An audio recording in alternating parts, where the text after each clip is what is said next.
Assalamualaikum warahmatullahi wabarakatuh. Anak-anak, hari ini kita akan belajar bab 2, yaitu tentang kurban dan akikoh. Sebelum kita mulai belajar, terlebih dahulu, marilah kita bersama-sama berdoa kepada Allah agar kita semua senantiasa diberi perlindungan oleh Allah dan selalu dalam keadaan sehat walafiat. Pengertian kurban. Pengertian kurban di sini terbagi menjadi dua, yaitu dilihat dari segi bahasa dan segi istilah. Dari segi bahasa, kurban artinya adalah mendekatkan diri.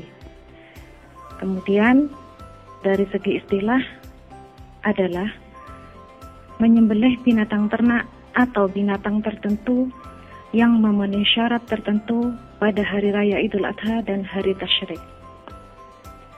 Selanjutnya adalah hukum dan dalil kurban. Hukum berkurban di sini terbagi menjadi dua macam. Yang pertama adalah yang wajib. Ini dikenakan bagi orang yang memang bernazar. Kemudian yang kedua adalah yang hukumnya sunnah. Yang sunnah ini adalah bagi mereka yang sudah mampu dan telah memenuhi syarat. Mampu di sini adalah memang sudah mempunyai kelebihan untuk melakukan kurban. Untuk dalilnya di situ dijelaskan dalil berkurban itu terdapat dalam surat Al-Kautsar ayat 1-3. Sejarah singkat ibadah kurban. Pada intinya, ibadah kurban itu mengacu pada cerita antara Nabi Ibrahim dan Nabi Ismail, yang mana Nabi Ibrahim diperintahkan oleh Allah untuk menyembelih putranya yang bernama Nabi Ismail. Karena beliau berdua adalah orang yang ikhlas dan orang yang taat kepada Allah, maka penyembelihan itu benar-benar dilaksanakan oleh ayahandanya yang bernama Nabi Ibrahim. Akhirnya penyembelihan itu dilaksanakan oleh ayahandanya, tetapi apa yang terjadi? Ketika proses penyembelihan, ternyata yang disembelih itu bukan putranya, melainkan seekor domba. Dan pada waktu itu pula Nabi Ibrahim sudah berada di sebelah kanan Nabi Ismail. Nah, itulah sejarah singkat dari ibadah kurban. Selanjutnya adalah jenis-jenis dan syarat-syarat hewan kurban. Jenis-jenis hewan kurban. Yang pertama, jenisnya adalah hewan yang diternakkan. Di antaranya adalah kambing, domba, sapi, kerbau, dan unta. Karena mayoritas penduduk kita itu yang diternakkan adalah kambing dan sapi, maka kambing dan sapi itulah yang dijadikan sebagai hewan kurban. Untuk ketentuan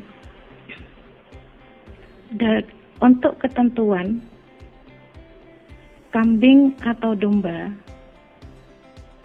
itu berlaku untuk satu orang. Kemudian sapi, kerbau, dan unta itu untuk 7 orang. Syarat-syarat hewan kurban. Yang pertama adalah cukup umur, kemudian tidak cacat. Selanjutnya adalah waktu dan tempat pelaksanaan kurban. Yang pertama adalah waktu kurban.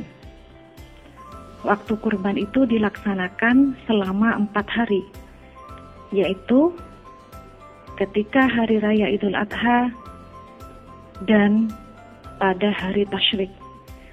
Yang mana pada hari tasyrik semua umat Islam dilarang untuk melaksanakan puasa. Kemudian yang kedua, tempat pelaksanaan kurban.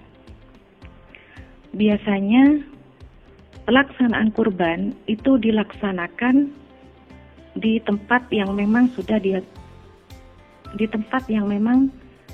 biasa ditempati untuk melaksanakan kurban. Biasanya di masjid itu sendiri atau tempat-tempat yang memang sudah menjadi kebiasaan dijadikan tempat pelaksanaan kurban. Yang kedua, sunnah-sunnah ketika menyembelih. Yang pertama adalah hewan kurban disembelih sendiri, itu disunnahkannya. Kemudian membaca takbir setelah basmalah. Yang ketiga, meletakkan kaki kanan di bahu hewan yang akan disembelih. Nah, di sini kalau melihat posisinya seperti ini, yang nomor 3, maka untuk hewan kurban itu menghadapnya ke arah barat. Berarti tulang rusuk hewan yang kiri akan berada di bawah. Kemudian di sini dijelaskan juga, disunnahkannya adalah bagaimana cara menyembelih unta. Kalau menyembelih unta itu dengan cara nahar. Bagaimana itu nahar? Dengan cara nahar itu adalah memotong penyembelihannya itu dilaksanakan dengan berdiri, yang mana disembelihnya adalah pas di atas dada. Pas di atas dada berarti ada di paling bawah sendiri, di bawah pangkal leher.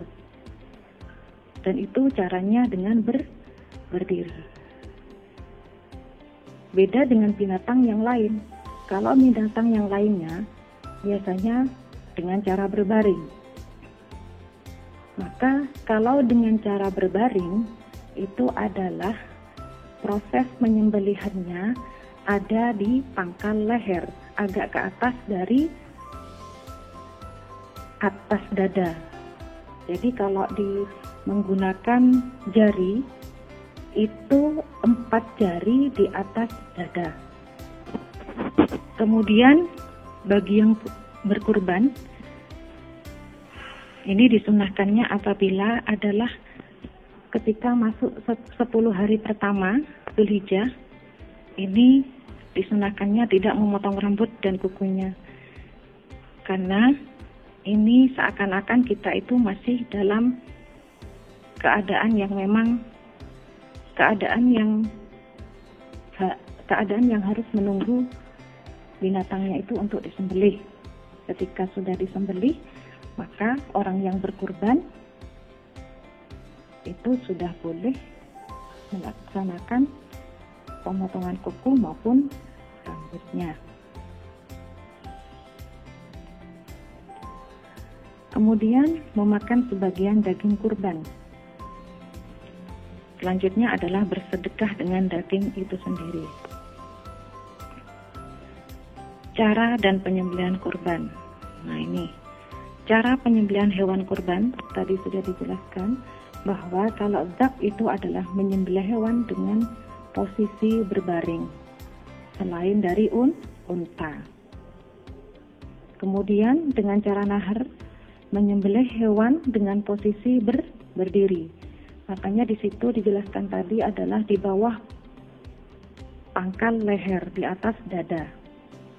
Kemudian adab menyembelih hewan kurban. Menajamkan alatnya yang digunakan untuk menyembelih, tujuannya adalah supaya tidak merasakan sakit yang terlalu. Kemudian hewan kurban dibaringkan ke arah kiblat. Kemudian penyembelih meletakkan kaki kanannya di bahu hewan.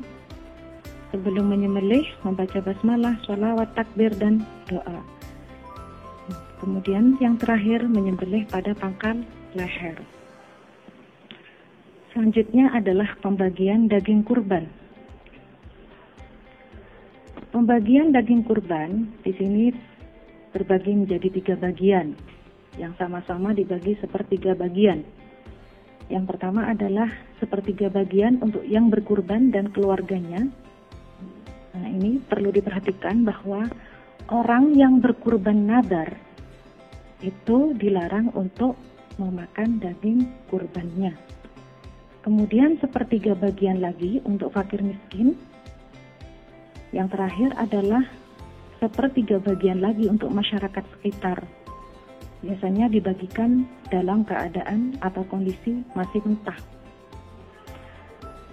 Di sini tidak melihat orang itu kaya, mampu, atau seperti apa. Jadi pembagiannya adalah masyarakat sekitar. Hikmah ibadah kurban. Hikmah pelaksanaan ibadah kurban. Yang pertama adalah menghidupkan sunnah Nabi Muhammad, mendidik jiwa ke arah takwa, mengikis sifat tamak. Mengikis sifat tamak. Di sini ada kaitannya dengan kita bersedekah dari daging kurban itu sendiri, menjalin hubungan kasih sayang dan silaturahim, kemudian ikut serta meningkatkan gizi masyarakat. Yang keempat, bentuk syukur kepada Allah Subhanahu wa Ta'ala. Semoga materi bab 2 ini tentang kurban akan sangat bermanfaat buat kalian nantinya. Kemudian untuk bab akikah kita akan lanjutkan pada pertemuan berikutnya. Assalamualaikum warahmatullahi wabarakatuh.